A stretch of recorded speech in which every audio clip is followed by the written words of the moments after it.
No one at Cascade Wildlife Rescue could explain it.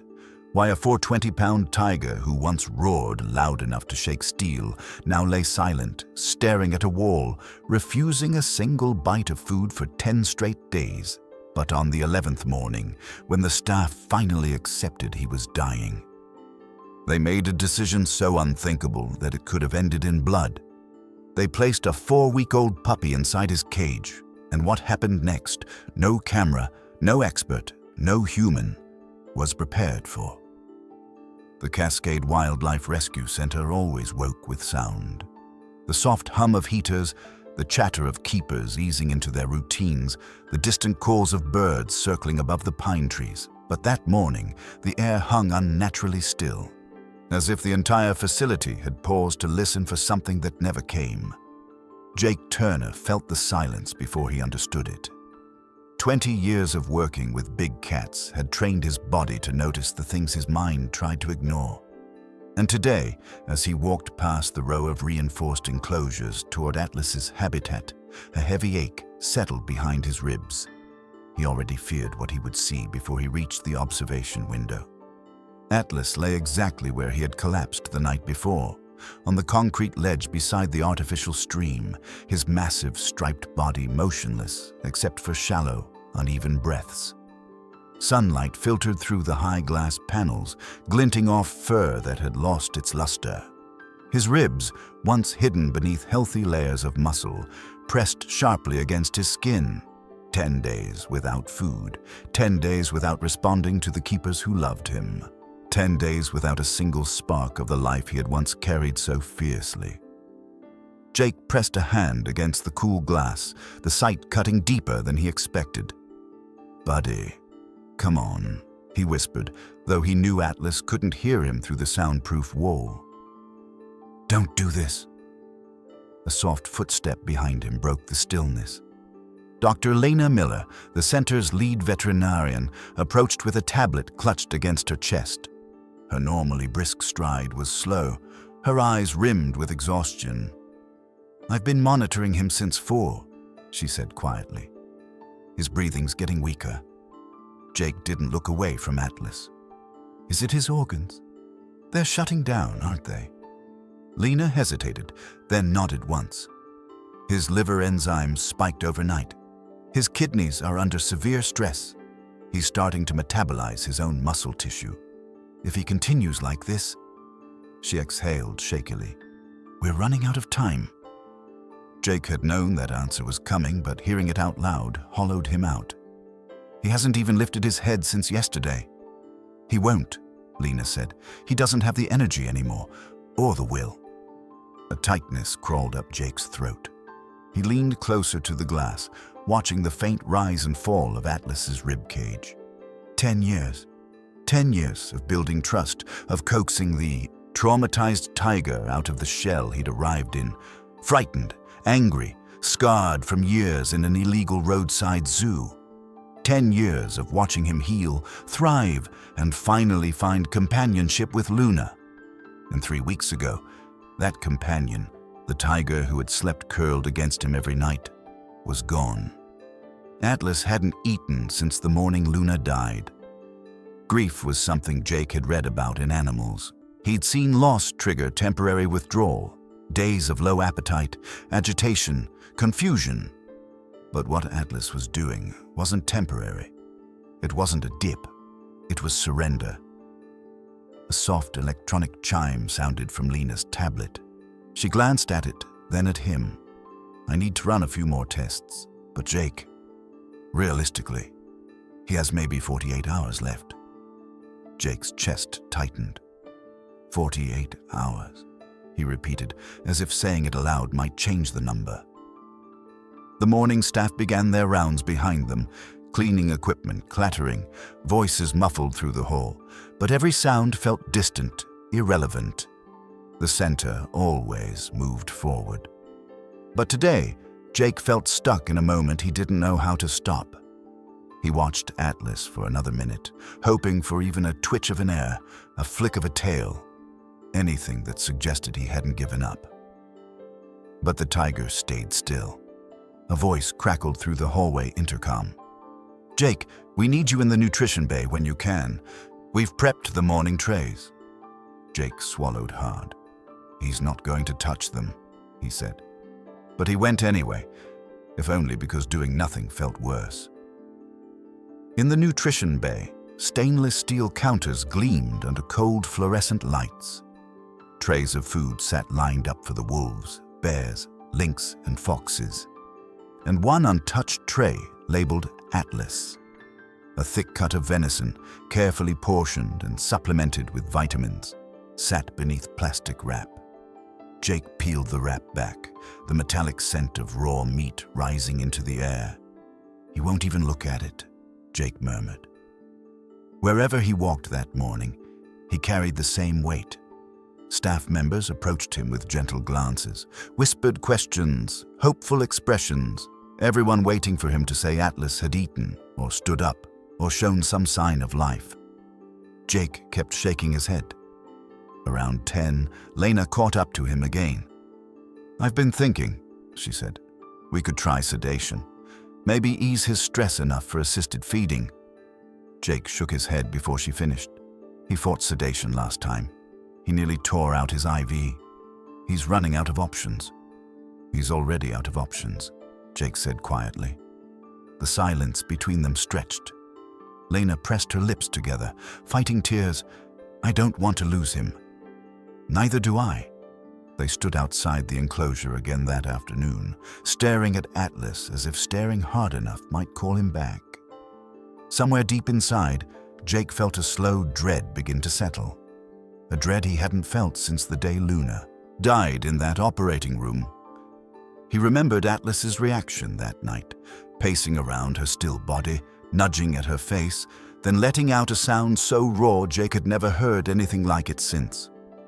A hollow roar, not of anger or pain, but heartbreak.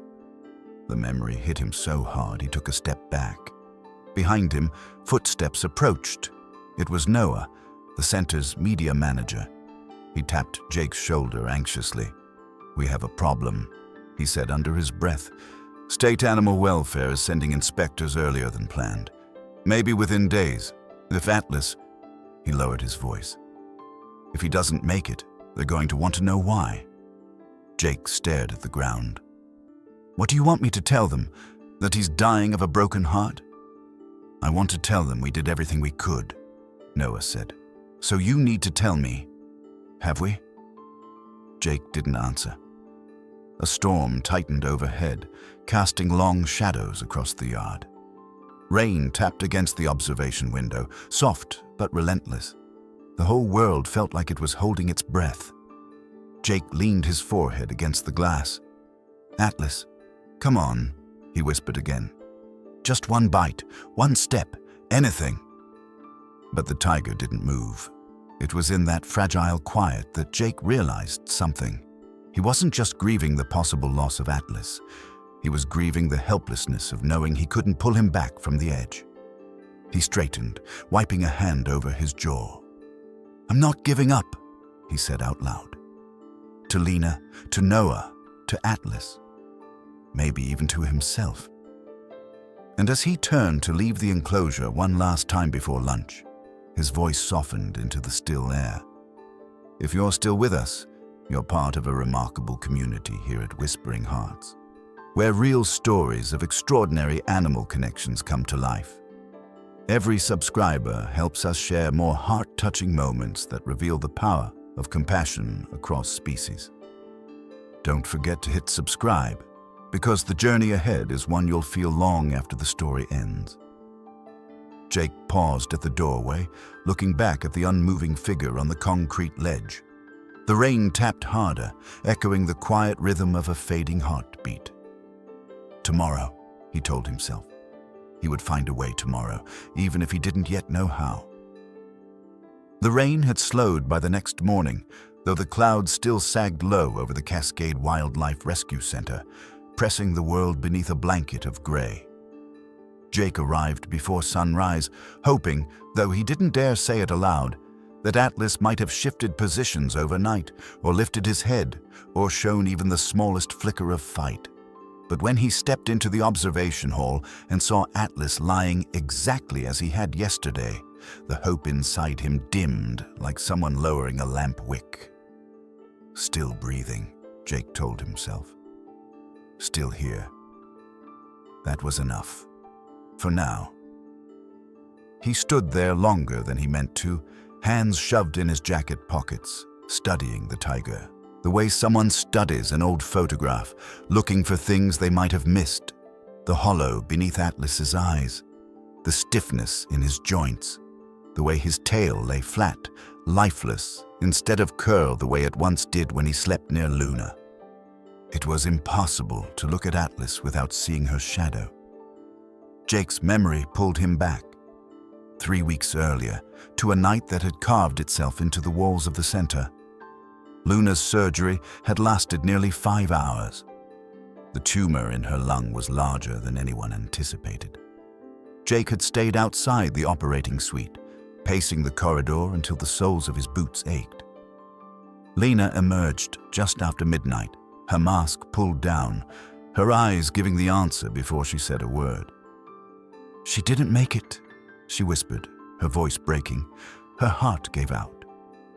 Jake had felt the floor tilt beneath him, but it wasn't his grief he remembered most sharply. It was Atlas's. They had allowed Atlas into the operating room afterward, so he could see her body. They believed it was better for an animal to understand what had happened rather than wonder where their companion had gone. He remembered the moment Atlas approached her. Slow, hesitant, his nose nudging her shoulder as if urging her to wake, then nudging again, harder, harder. When she didn't move, Atlas let out a sound that didn't seem to belong to any creature on Earth, a deep fractured groan that came from somewhere beyond pain. He paced around her body for nearly 20 minutes, refusing to let anyone come close. When he finally backed away, it wasn't surrender. It was something worse. It was the moment Atlas's spirit cracked. Back in the present, Jake forced the memory down. He couldn't afford to fall apart. Not when Atlas needed someone to stand upright for him. A door opened behind him, and Lena stepped inside carrying a thermos and her tablet. "I figured you'd be here," she said gently. "You need coffee?" "Thanks." Jake took the thermos, but didn't drink yet. "No change?" She shook her head. "Vitals are weaker this morning." Jake blew out a breath. "He's not even fighting us anymore. That's the part that scares me." Lena tapped her tablet, pulling up charts and graphs. Animals in pain fight, animals in panic fight. Atlas isn't doing either. "Because it's not pain," Jake murmured. "It's loss." Lena hesitated. "Jake, we have to be careful not to project human emotions onto him." He gave her a look. "You were there. You saw him with Luna." She closed her tablet, leaning her hip against the counter. "I know what I saw. And I know grief when I see it, even if I'm not supposed to use that word in a clinical report." The two stood quietly, side by side. The only sound was the faint hum of the climate system and Atlas's shallow breathing. Jake finally broke the silence. "He loved her, Lena." "Yes," she said softly. "He did. And now he's dying because she's gone." Lena's voice dropped, barely audible. "I'm starting to think you might be right." Footsteps echoed down the hall. Noah appeared, shoulders hunched, tie slightly crooked as if he'd dressed in a hurry. "Morning," he said, but the word carried no brightness. "I just got off a call with the state inspectors. They moved their timeline up even further. They're talking about showing up as early as this afternoon." Jake stiffened. "Today?" Noah nodded. "If they walk in and see Atlas like this, they'll start asking questions we can't afford to answer." Lena glanced sharply at him. "Such as?" "Such as why we haven't been able to get him eating, why our protocols aren't working, why a tiger in our care is slipping away from us." He lowered his voice. "This center has a spotless record, Jake. One incident like this could follow us for years." "We're not going to lie," Jake said firmly. "I'm not asking you to," Noah replied. I'm asking you to understand how this looks from the outside. A tiger grieving himself to death? People will say we mishandled something. Lena pushed a strand of hair behind her ear. He's not dying because of our mishandling. He's dying because he lost his mate. Try explaining that to a room full of auditors, Noah said. Jake rubbed the bridge of his nose. So what do you suggest? That we tell them Atlas chose to give up on life? I suggest we have something, anything to show we're working the problem, Noah said. Because right now, it just looks like we're watching him fade away. As if on cue, Atlas shifted slightly, just enough for his claws to scrape the concrete. Jake froze, hope flaring, but Atlas didn't lift his head. It had only been an involuntary movement, the body acting on some small discomfort. Still, the sound echoed like a plea. Jake took a slow step closer to the window. We're not giving up on him, he said quietly, but we're running out of ways to reach him. Lena crossed her arms over her chest. There might be something else we can try.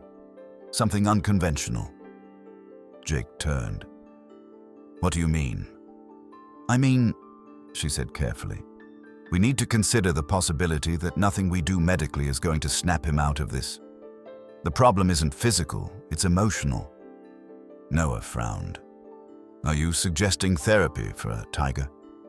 I'm suggesting that Atlas needs something to care about again, Lena said.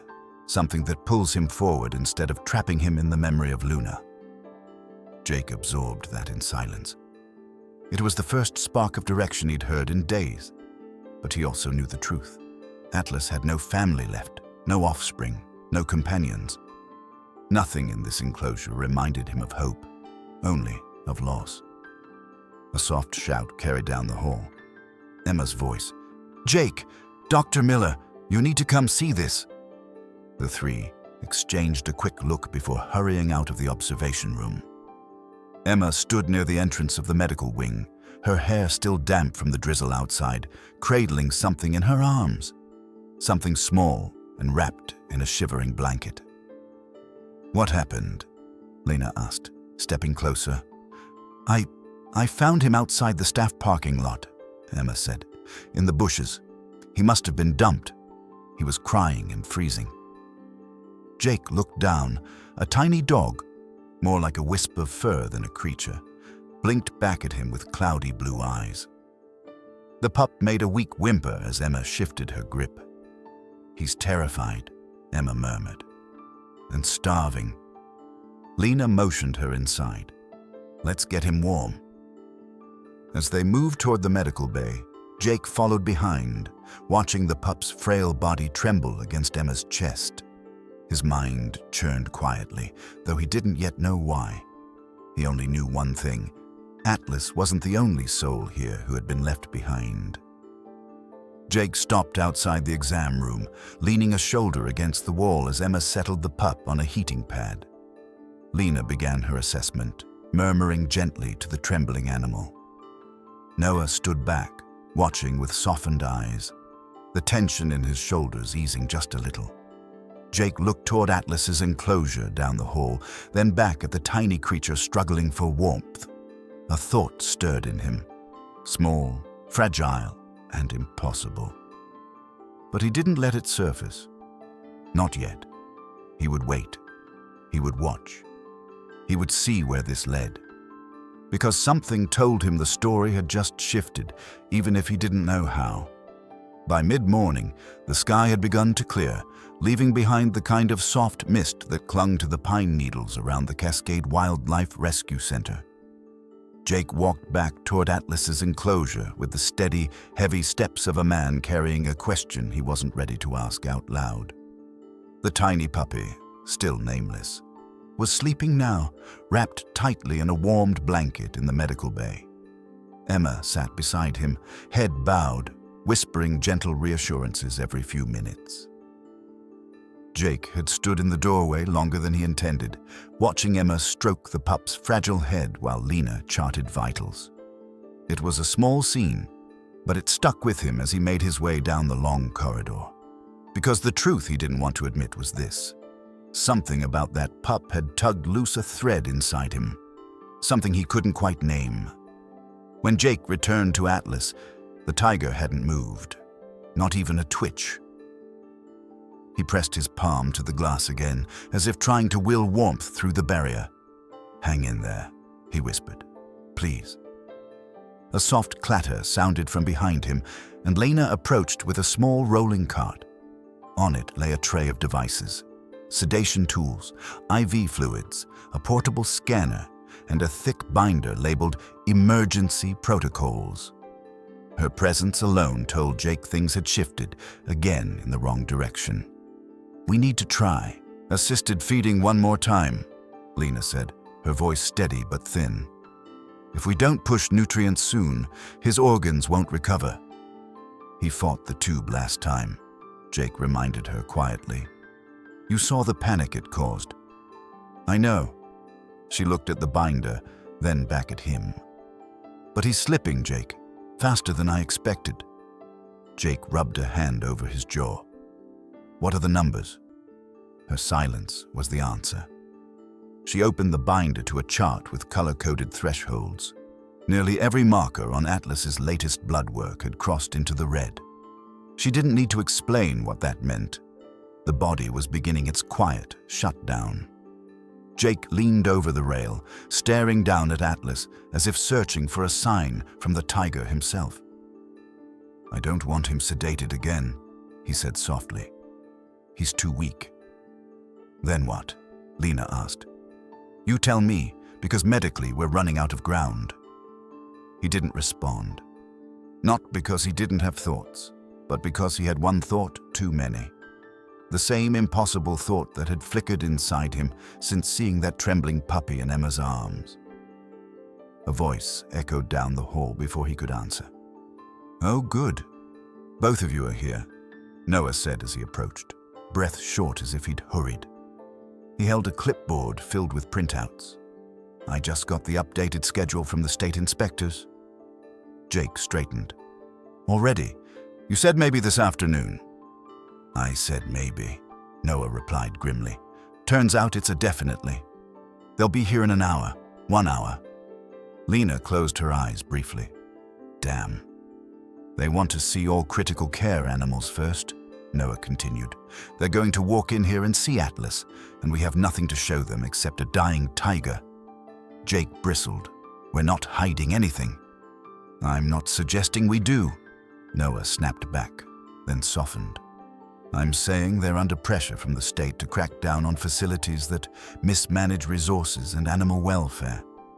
And a grieving tiger starving himself to death, they'll jump all over it." Jake exhaled sharply. "He's not starving because of us." "I know that," Noah said quietly. "You know that. But inspectors won't care about nuance." Lena pushed the cart toward the wall, rubbing her temples. "So what exactly are we supposed to do in 1 hour?" Noah hesitated. "Give them something, anything. A plan, a protocol change, a sign that we're actively trying new interventions rather than just waiting."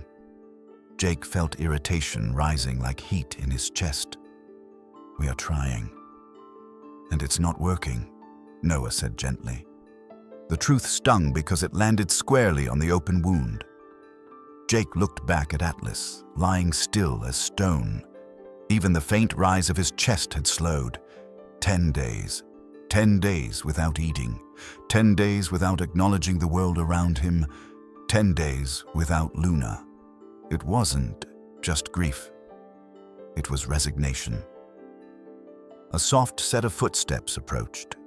Emma, still in her damp jacket, holding a small bottle of formula. "I'm sorry to interrupt," she said, voice small but steady. "But the puppy drank a little. He's doing better." "That's good," Lena said, though her expression didn't lighten. Emma glanced at Atlas through the glass, worry flickering across her face. "Has he moved at all?" "No," Jake said. "Not since yesterday." Emma stepped closer to the window, her eyes softening with a tenderness that seemed older than her years. "He looks so empty." Jake didn't answer. Emma bit her lip, hesitating before speaking again. Animals grieve, you know. Her voice cracked slightly. When I was younger, we had a German shepherd named Scout. When her brother died, she didn't eat for a week. My mom had to cook chicken for her every day just to get her to lick something. That's not the same, Lena said automatically, but not unkindly. Emma held her ground. It is, in a way. Loss is loss. She's right, Jake murmured. Lena sighed. Emotionally, maybe. But biologically, biology isn't helping us right now, Jake cut in. He turned toward her. Science can't fix a broken heart, Lena. She stared at him, startled by the rawness in his voice. Noah cleared his throat, stepping between them.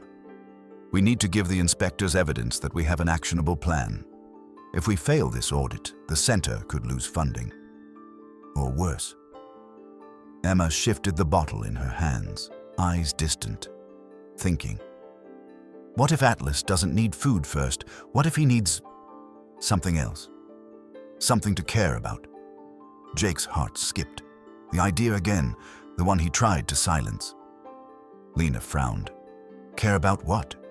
We've tried enrichment, scents, sounds, toys. That's not what I mean, Emma said softly. Jake swallowed hard. You're talking about the puppy. 3 sets of eyes snapped toward him. Emma blinked. I wasn't going to say it out loud yet. But you thought it, Jake said. No, Noah said immediately. No, absolutely not. That's reckless. It would be dangerous, Lena agreed. Atlas is a predator. Moose is practically newborn. Moose? Jake said. Emma blushed faintly. I named him, I guess. Noah threw up his hands. Great. Now we're naming the bait. He's not bait, Emma protested. He's a baby. And Atlas is a 250-pound apex predator, Noah shot back. Jake pinched the bridge of his nose. No one is putting Moose anywhere near Atlas's enclosure. That's not what we're talking about. Except it was. The thought had been growing, creeping, blooming inside him like a wild vine. Something to care about, something small, something vulnerable, something Atlas might instinctively protect rather than hunt. Lena shook her head. Jake, don't even consider it. I'm not, Jake lied. But Emma's right about one thing. Atlas doesn't need more protocols. He needs purpose. And we're supposed to just manufacture that? Noah asked. Jake didn't answer. Instead, he walked to the glass again, watching the slow, fragile breaths moving Atlas's sides. He's dying, Jake whispered. And not because he's sick. He's dying because he doesn't see a reason to stay, and we can't give him the one thing he wants. Luna. The room fell silent. Emma hugged the bottle to her chest. So what do we give him? Jake didn't know. Not yet. But as he looked from Atlas's fading form to the memory of Moose curled in Emma's arms, a seed of an idea rooted itself deeper, dangerous, unthinkable.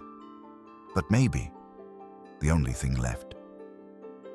He turned back to the group, voice steady but low. Whatever we choose to do next, he said, has to be more than medicine. And with the inspectors arriving in less than an hour, the truth settled heavily on all of them. Science had run out of answers. The heart, however fragile, was all they had left. The inspectors arrived precisely when Noah said they would. 2 government SUVs rolling through the wet gravel of the Cascade Wildlife Rescue Center's access road, tires hissing over puddles. Their presence cast a long shadow over the facility, but inside the medical bay, no one seemed to notice. All eyes were on the trembling, mud-soaked puppy Emma had found an hour earlier. He lay curled on a warmed towel, a tiny bundle of bones wrapped in damp fur.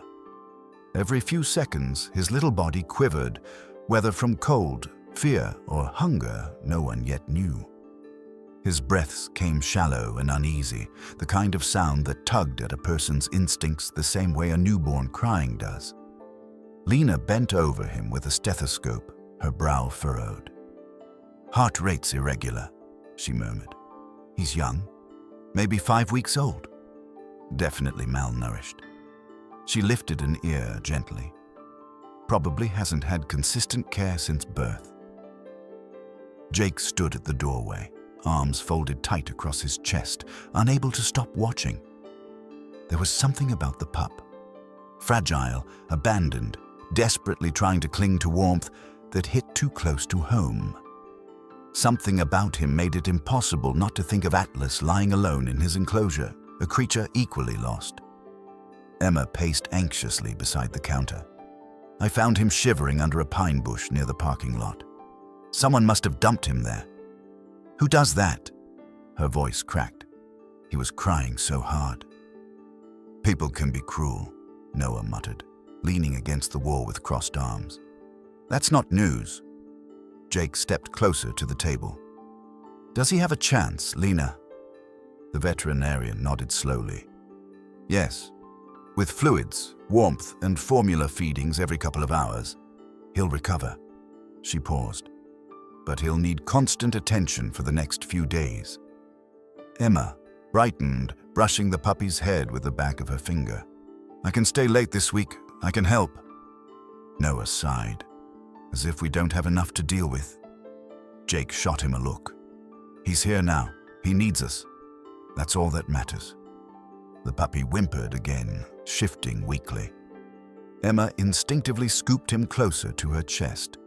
His tiny head nestled under her chin, and for the first time since they'd found him, his trembling eased. Poor little guy, she whispered. You're safe now, I promise. Jake watched the scene, something turning in his gut. Firm, slow, impossible to ignore. He didn't want to name the feeling.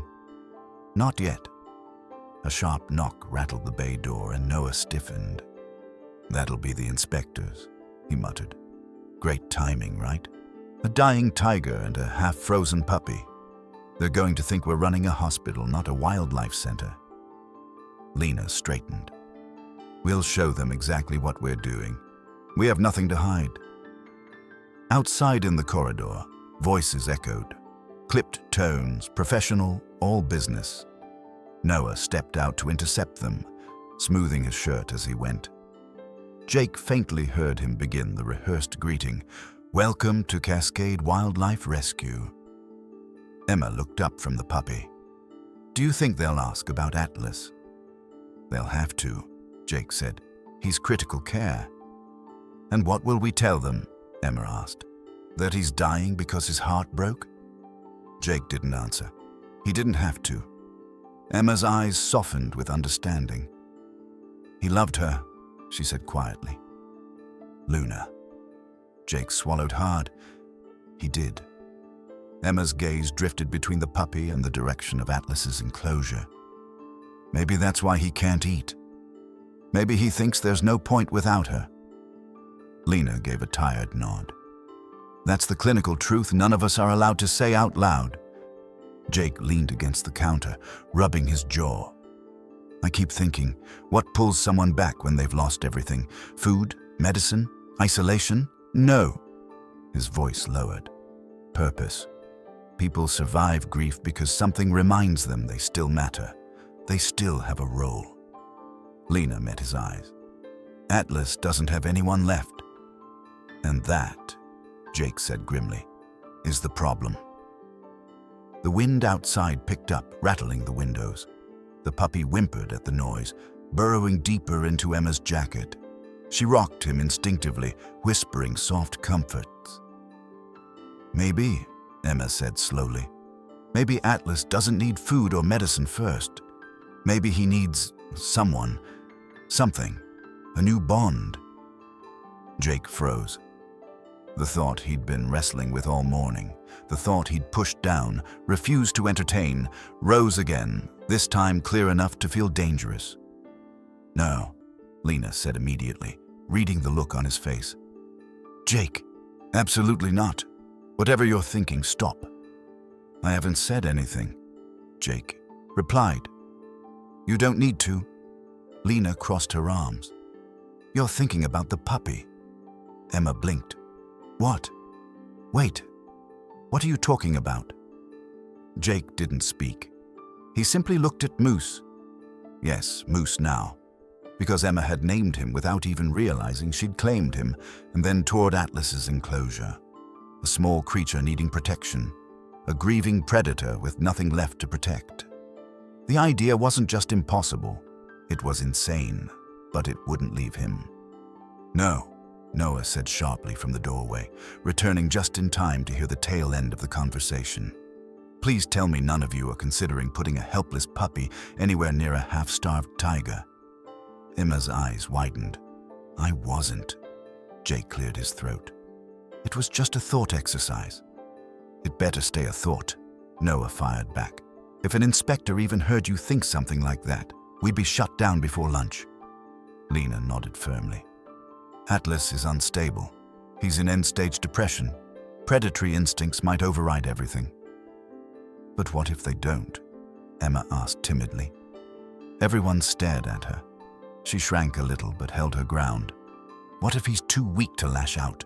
What if his instincts push him to nurture instead of hunt? Tigers can be gentle. You all saw how he was with Luna. "No," Lena said again, softer this time. "We are not risking that puppy's life on a hope." Jake dragged a hand through his hair. "No one is suggesting we do anything right now." But the way Lena watched him, eyes narrowed, breath held, told him she didn't believe that for a second. Neither did he. Noah stepped forward. "Look, I'm not heartless, but we have inspectors on site, a dying tiger, and a center whose future depends on us not making reckless choices. So I'm begging everyone, stick to protocol." Emma lowered her gaze. "Protocols aren't helping Atlas." "They're what's keeping us open," Noah countered. The room fell into uneasy silence. The puppy stirred again, letting out a small, plaintive yelp, an almost pitiful sound that made Emma clutch him closer. Jake's chest tightened. Instinct, need, vulnerability. Everything about the pup radiated something indescribable, something raw and honest. He glanced once more at Atlas's enclosure through the small observation window across the hall. Two souls drowning in different kinds of loneliness. Something clicked inside him. Not a formed plan. Not yet. More like an awakening. Lena must have sensed it too. "Jake," she warned quietly. "Don't." He didn't answer. Because he couldn't. Because something deep inside him knew this moment mattered, even if he didn't know how. Behind them, the puppy mewed softly. Down the hall, Atlas took a breath so shallow it barely moved his ribs. And as Jake stared between them, the unthinkable idea didn't fade this time. It grew.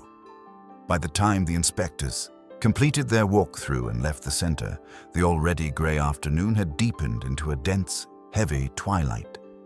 A light drizzle brushed over the pine trees surrounding the facility, and everything smelled of wet bark and quiet worry.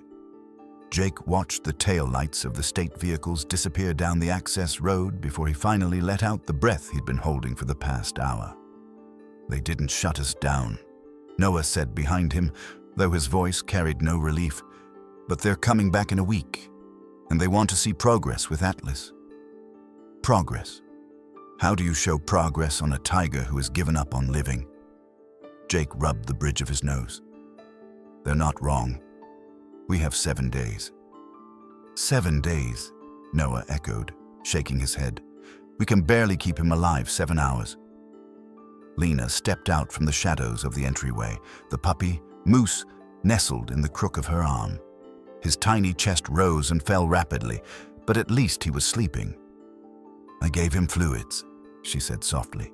"He's stabilizing, but he needs feedings every few hours." Emma hovered at her side, watching Moose with protective tension. "I can stay late," she offered again. "Or come back tonight, whatever you need." "You've already done enough," Lena told her gently.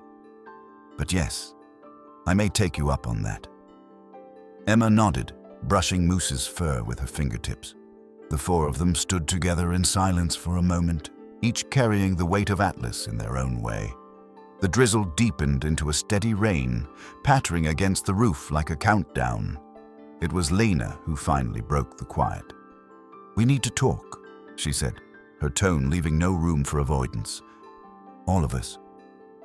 They moved inside, away from the rain, and gathered in the small conference room near the administrative wing. The fluorescent lights buzzed faintly overhead, reflecting off the long wooden table scarred by years of use. A faint smell of coffee lingered from the morning staff meeting. Jake closed the door behind them. Director Morgan Collins was already seated at the head of the table, her posture straight, her jaw set. Someone must have called her, or maybe she sensed the urgency. Collins always seemed to know when something was spiraling. Her eyes scanned their faces. State inspectors were concerned, she said. No surprise there. But before we talk consequences, I want to hear what's going on. All of it. Jake sat. So did the others. Emma clutched Moose close as if grounding herself. Lena looked at Jake briefly, as if urging him to start, but he shook his head. She had always been the clearest voice in the room when things grew complicated. So Lena spoke. "Atlas is dying," she said plainly. "Not from illness, not from injury, but from psychological collapse. He's in end-stage depression. His vitals won't last much longer." Colin's face didn't change, but her eyes softened. "I see." "And," Lena continued carefully, "we're out of medical interventions. Everything we've tried has pushed him deeper into distress." "Then what's left?" Collins asked. Silence. Jake felt Emma glance at him. He didn't look back. Finally, Lena inhaled slowly. "A theory was raised earlier." She spoke carefully, each word carrying weight. "An unconventional one. It's not a recommendation yet. Not even close. But given how little time we have, the idea needs to be addressed openly." Collins raised a brow. "What theory?" Noah shifted. "You're not going to like it." "I asked for honesty," Collins reminded him. "Give it to me." Lena hesitated. Then, "Atlas may need a bonding trigger, something emotionally potent enough to interrupt his grief spiral." "A bonding trigger?" Collins echoed. "With what?" Lena didn't speak, but her eyes drifted, just briefly, to the sleeping puppy in Emma's arms. Collins followed the glance. Her expression froze. "No," she said immediately. "Absolutely not." Emma instinctively hugged Moose tighter. Noah threw up both hands. "Exactly. Finally, someone else with common sense." Jake leaned forward, voice low. "We haven't proposed anything, Director." "You don't need to," Collins said sharply. "I know where this is going, and I won't allow it." Lena bristled. "Morgan, don't try to rationalize this." Collins pressed her palms against the table. "A 5-week-old puppy in a tiger enclosure? Have you all lost your minds?" "It's not about logic," Jake muttered. "Precisely the problem," Noah added. Lena spoke more calmly. "Morgan, we realize how dangerous it sounds. But emotionally speaking, Atlas is shutting down because he has no purpose left. He's alone in a space where everything reminds him of Luna. And the one thing that once drove him, protectiveness, is gone." "And you think a puppy will replace his mate?" Collins snapped. "Tigers do not adopt dogs." Emma lifted her chin. "Maybe not usually." Collins stared at the young intern. "Usually?" Emma swallowed. "Ma'am, I've worked here almost a year. I've seen things animals do when they feel safe. And Atlas, with Luna, he was different. He was gentle, patient, connected. I think he wants something to care for." "That puppy," Noah interjected, "will be something to eat." This time, Jake didn't sit still. He stood, palms flat on the table. "No, that's not who Atlas is."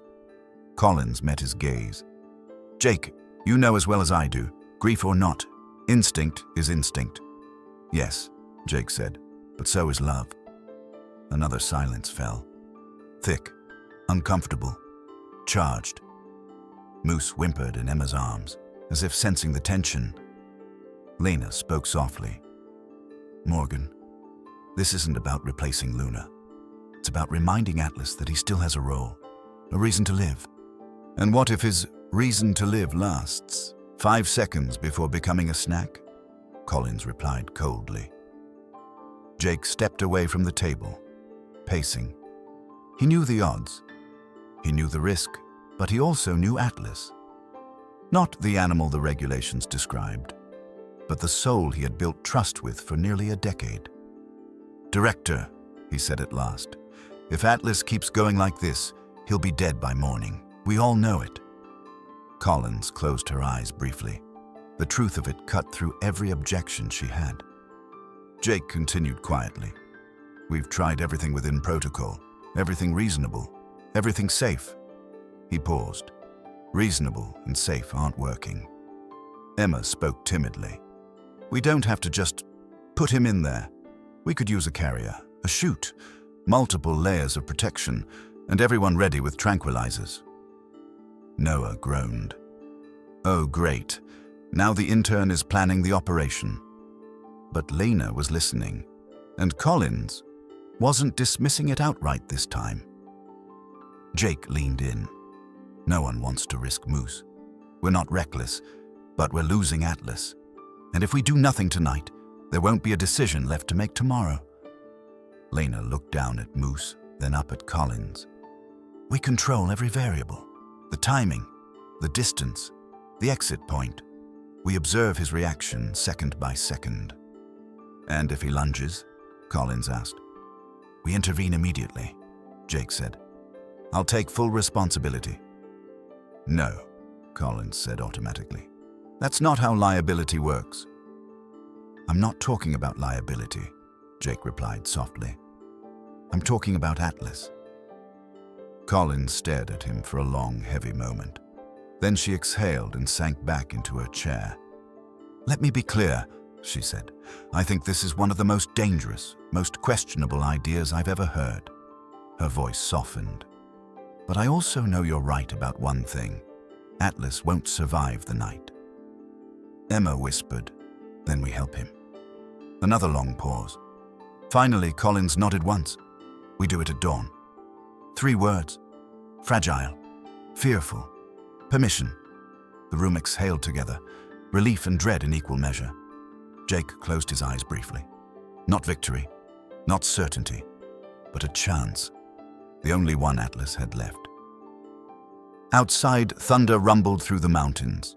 The rain grew louder, and inside the small conference room, the impossible plan settled over them like a storm about to break. Dawn came with the color of cold steel. A thin band of gray pushed over the Cascades, barely lighting the soaked grounds of the Wildlife Center. The storm had rolled in overnight, heavy enough to rattle windows and shake the pine branches against the walls. The air smelled metallic, charged, unsettled, like the world itself understood what was about to happen. Jake Turner didn't sleep. None of them did. At 5:12 a.m., he stood outside Atlas's enclosure, rainwater dripping from the eaves overhead. Inside, the tiger's body looked even smaller in the dim light, curled, unmoving, defeated. His breathing was nearly invisible now, just a faint rise and fall beneath his ribs. He wouldn't make it another day. Maybe not another hour. Jake wasn't sure if the thought sharpened his resolve or twisted his stomach. Maybe both. Behind him, soft footsteps approached. Emma appeared holding Moose, freshly fed, warm, wrapped in a clean towel. The puppy blinked up sleepily, unaware of the role he was about to play in a life-or-death gamble. "I fed him an hour ago," Emma whispered. "He's calm, warm, his blood sugar's stable." Jake nodded. "Good. Keep him bundled until the last second." Moose let out a faint yawn, nuzzling into Emma's neck. She closed her eyes for a moment, gathering courage she didn't know she had.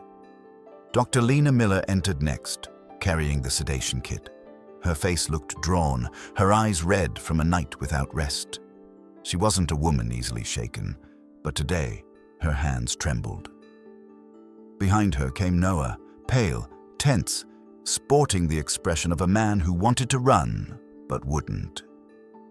Director Collins followed last, her jaw set in the rigid line of someone who had already accepted blame long before consequences arrived. "Positions," Collins said quietly. "We begin in 5. They moved with rehearsed precision, though each step felt like walking toward the edge of a cliff.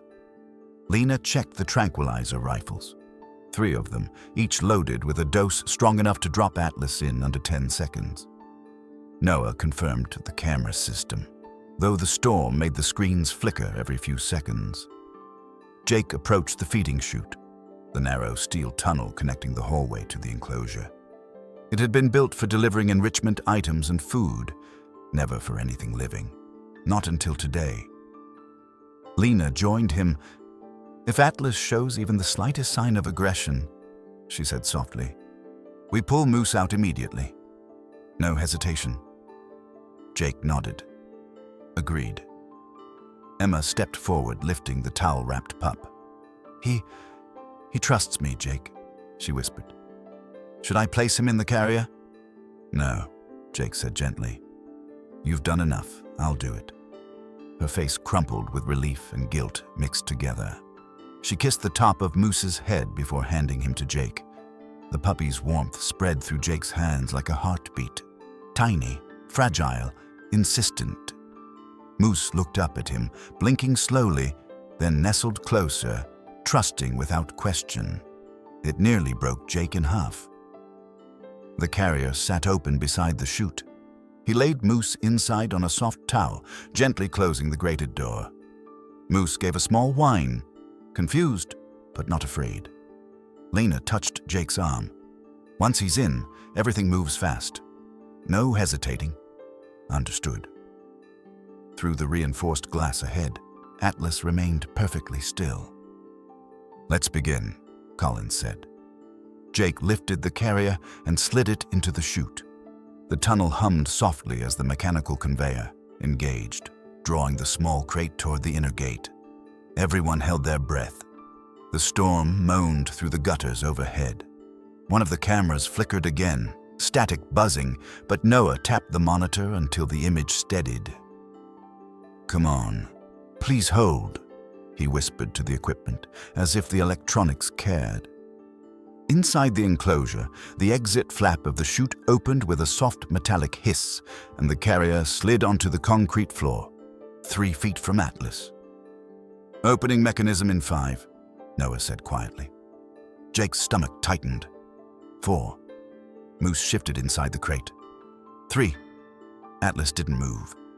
2. Emma clasped her hands over her mouth. 1. A soft click sounded. Then the carrier door opened. Moose didn't leap out.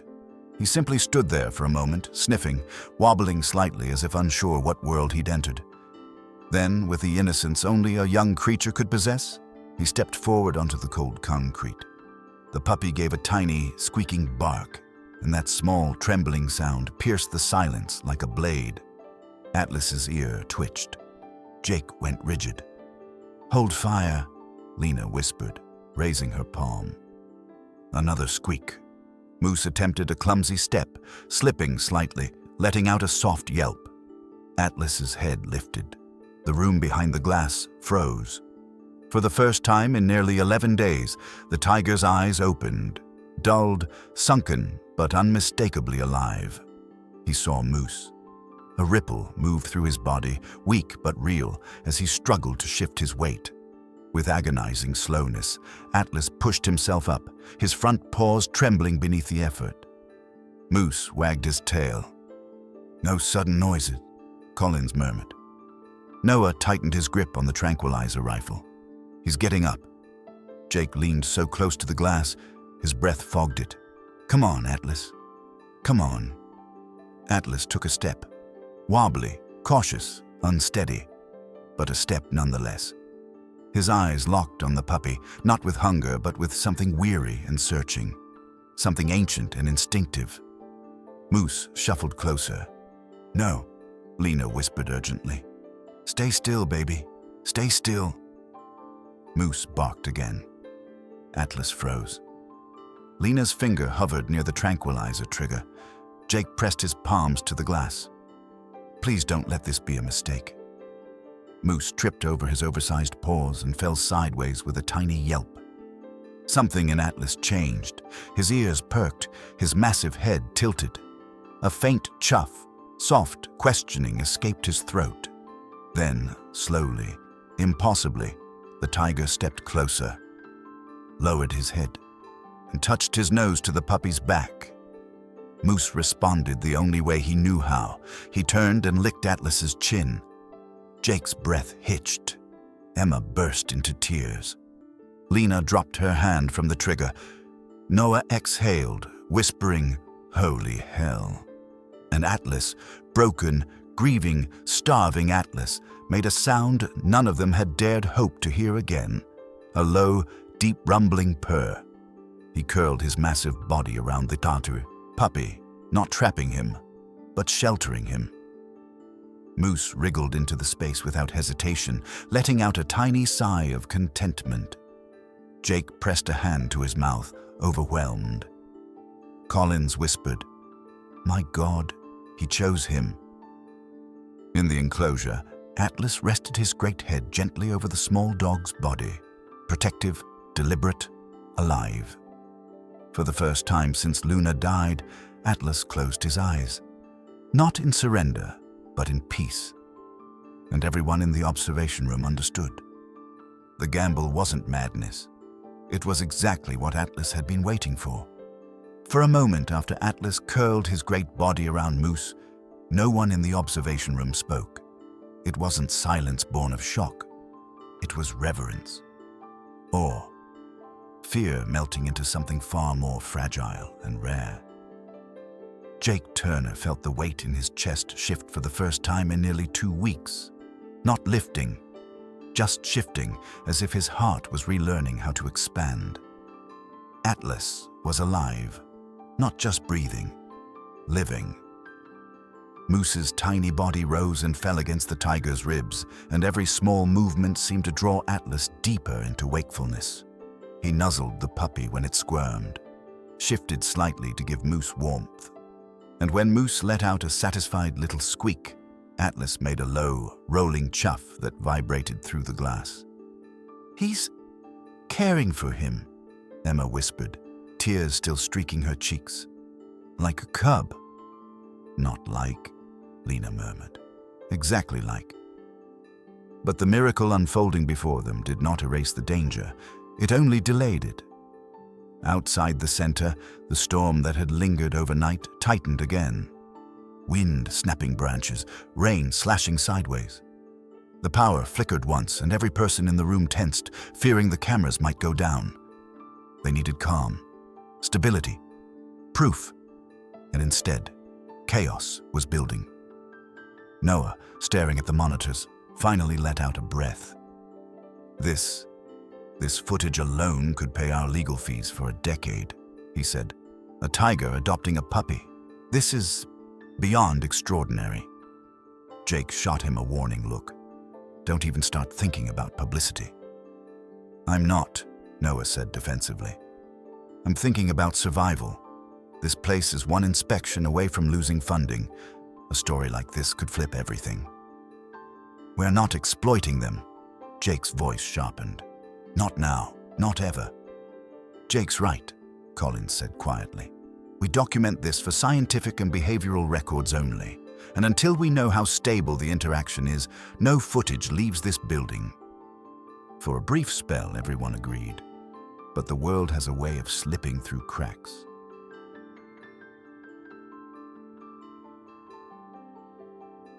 They monitored Atlas and Moose for several hours, switching out in shifts so no one missed even a second of potential danger. But no danger came. Each minute that passed only reinforced what they'd witnessed at dawn. Atlas was eating again. Small portions at first, tentatively, with long pauses between bites as if trying to remember why food mattered. But he ate. And afterward, he returned immediately to Moose, grooming him with slow, deliberate strokes. Sometimes the puppy would tumble around the enclosure, exploring with clumsy legs, and every single time Atlas lifted his head and tracked the pup's movement with parental vigilance. It was a relationship built in a single moment, yet solid as stone. By mid-afternoon, the storm intensified. The wind howled across the roofs, and a downed tree somewhere on the property caused the lights to dim again. The tension in the observation room returned, prickling every nerve. "Backup generators are active," Noah said, checking the control panels. "But with this weather, they'll struggle." "We need stable power," Lena insisted. "If they go dark, we lose monitoring." Jake paced once, gripping his hands behind his back. "We'll keep eyes on them manually if we have to." "Bad idea," Noah muttered.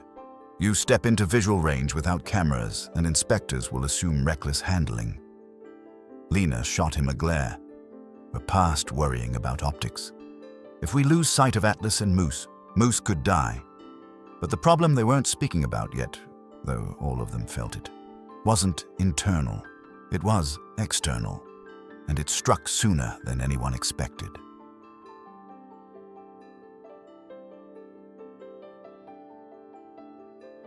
At 3:41 p.m., while Emma warmed Moose's next bottle and Jake documented Atlas's movement patterns, a notification pinged on Noah's phone. He frowned at the screen. Then his eyes widened. "You've got to be kidding me," he whispered. Jake turned. "What now?" Noah wordlessly held up the screen. Emma gasped. Lena cursed. Collins looked grim. On Noah's phone was a TikTok video, 6 seconds long, grainy, shaky, clearly filmed through a reflection on the observation window hours earlier, but unmistakably showing Atlas curled around Moose. The caption read, "Tiger adopts puppy. Cascade Wildlife Center. What is happening?" And beneath it, a flood of comments. "Is this real? Where is this center? That puppy is bait, right? OMG, this is beautiful. This seems unethical. Why is no one talking about this?" The video had over 200,000 views. It had been posted 18 minutes earlier. "Who filmed this?" Collins demanded. Jake's stomach dropped. The only people in the observation room were staff. "That means it was one of the junior keepers," Noah muttered, scrolling quickly. "The timestamp lines up with shift change. They must have grabbed a clip and posted it." Emma pressed a hand to her mouth. "Oh no," Lena groaned. "This is exactly what we were trying to avoid." Jake's jaw clenched. "Call them. Get the video removed." "I am," Noah said, already dialing. "But even if they take it down, it's too late. It's already spreading." "Fantastic," Collins muttered. "Now the world thinks we're throwing puppies at predators for entertainment." Jake's face hardened. "That's not what we're doing." "I know that," Collins said.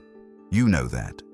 But thousands of strangers who don't understand animal behavior, they'll tear us apart." Outside, thunder cracked sharply, shaking the windows. Inside Atlas's enclosure, Moose startled at the sound. He scampered toward the tiger instinctively. Atlas immediately shifted, wrapping his body around the pup, shielding him from the noise. Jake swallowed the rising emotion. "He's protecting him. He's really protecting him." "I don't care what anyone online says," Emma whispered. "This is real, and it matters." Collins paced to the monitors, hands on her hips. "We need to get ahead of this before inspectors see it first. Noah, prepare a controlled statement." "With what?" Noah asked, panicked. "We're not allowed to reveal details, and anything we say will be taken out of context." "Then we say nothing," Lena advised. "Not until we understand how stable this bond is." But the world rarely waits for understanding. Noah's phone pinged again, and again, and again. He looked down, then slowly lifted his gaze. "They're coming," he said. "Who?" Jake asked. "Animal welfare," Noah replied. "They saw the video. They're sending emergency personnel to investigate." Emma went pale. "They'll take Moose away," Lena whispered, and Atlas could relapse. Collins closed her eyes for a moment, then opened them with resolve. Everyone listened carefully. The room went silent. "We document everything. We prepare every piece of behavioral evidence we have. And when they get here," she looked directly at Jake, "we fight for them. Both of them." Jake nodded. "Whatever it takes." A deep rumble of thunder shook the ground, echoing through the enclosure. Atlas flinched, pulling Moose closer. Emma whispered, "He's not just protecting Moose." Jake finished for her. "He's choosing life." The storm outside intensified, but the real storm, the one barreling toward the center, had only just begun. By the time the animal welfare officers arrived, the storm had thinned into a cold drizzle. The Cascade Wildlife Rescue Center sat under a blanket of low fog, its buildings washed in a pale morning gray that made every breath feel like it belonged to a different world. A quieter world, a cautious one. But inside the administrative wing, quiet was nowhere to be found. Jake Turner stood beside Director Collins at the long conference table, papers spread out before them. Vital charts, behavioral notes, timestamps, video stills of Atlas grooming Moose. Lena sat at the opposite end, her laptop open to the case file she'd compiled overnight. Emma lingered near the doorway, holding Moose close, as if the tiny puppy could anchor her in place. At 7:03 a.m., the doors opened. 3 officers entered, 2 inspectors and a behavioral specialist. They carried clipboards, cameras, and the severe expressions of people who had already been inundated with public outrage before stepping foot inside. The specialist, Dr. Everett Hale, was older, gray-haired, with eyes that missed nothing. He scanned the room and said simply, "Show us everything."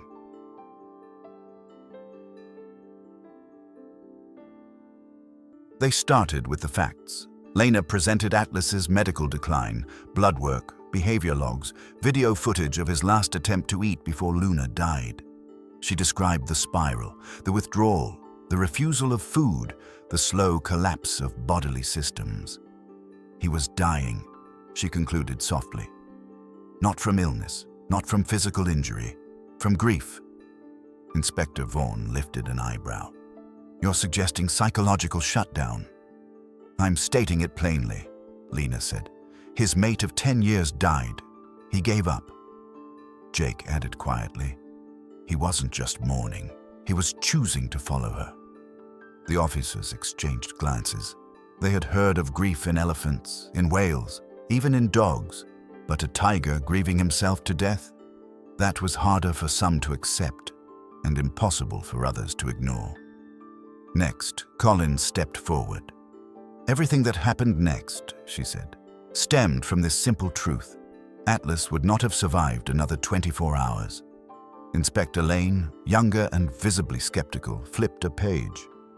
And your response was to place a puppy into his enclosure." Jake met her gaze steadily. "We placed Moose in a secured carrier inside the enclosure, under controlled conditions, with multiple tranquilizer teams ready to intervene." Dr. Hale tapped his pen.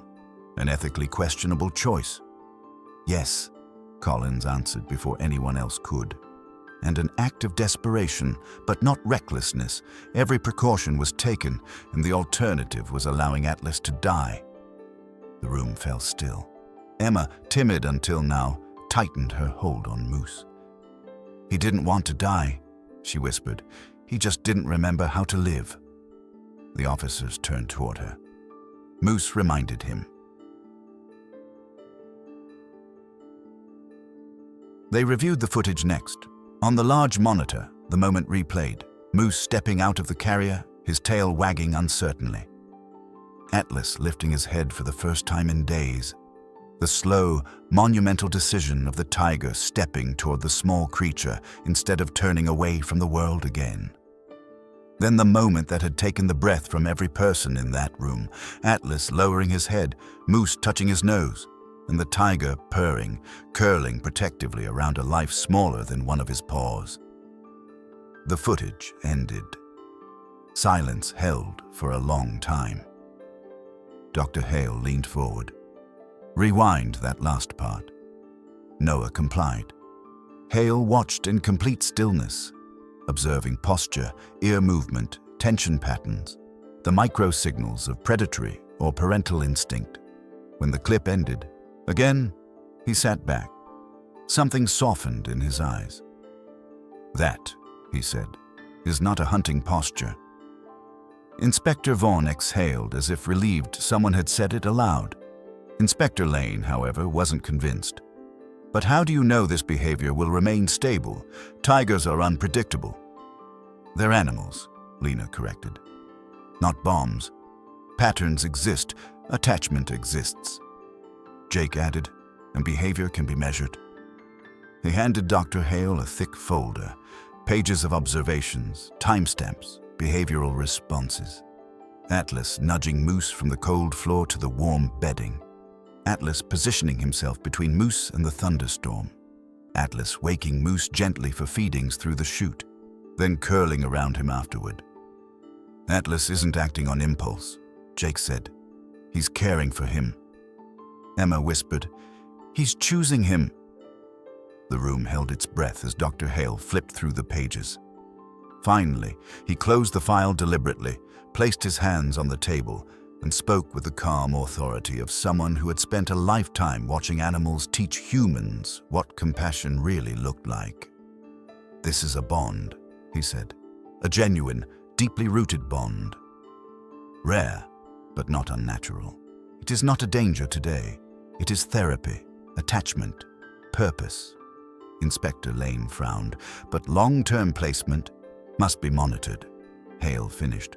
"With strict oversight, but separating them now would cause psychological harm to Atlas." He paused. "And potentially to Moose."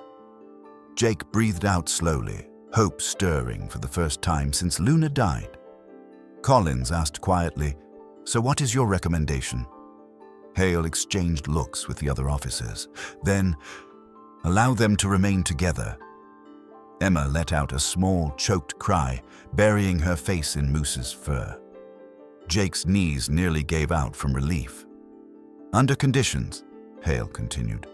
"Weekly behavioral evaluations, expansion of the enclosure, secondary isolation space for Moose as he matures, emergency intervention plans, increased staffing during peak hours." Collins nodded. "Done." Noah blinked. "Just like that?" Hale's voice softened. "Son, the world has enough cruelty, enough rules that forget the heart." He glanced at the screen, at Atlas snuggled around the growing dog. "What those two have is a miracle. And sometimes, our job is simply not to break miracles." For the first time, Inspector Lane looked less skeptical and more humbled. "We'll draft the provisional approval." Jake closed his eyes, swallowing emotion that swelled too big to hide. Atlas and Moose would stay together, not because logic favored it, not because guidelines condoned it, but because compassion demanded it. By late afternoon, the officers had left, and the center felt like it finally took its first full breath in weeks. The rain cleared. The clouds thinned. The world softened just enough. Jake stepped into the observation room one last time. The lights inside Atlas's enclosure glowed warm against the approaching dusk. Atlas lay on his side, Moose curled beneath his chin, both asleep, breathing in the same slow rhythm, chests rising and falling in perfect unison. A family formed not by nature, but by choice. Emma stood beside Jake. "Do you think he'll be okay now?" Jake's voice was quiet. "He already is." Moose stirred in his sleep and nudged closer. Atlas instinctively draped a massive paw over him, holding him the way Luna once held Atlas. Jake felt something loosen in his chest, grief shifting into something gentler. Hope. "They saved each other," Emma whispered. Jake nodded. "And they're just getting started." Outside, the first stars began to appear over the Cascade Range, and inside Enclosure 7, a tiger and a dog slept side by side. proving that some bonds, once formed in the fragile space between life and loss, refused to break. Not even the wild could tell them otherwise.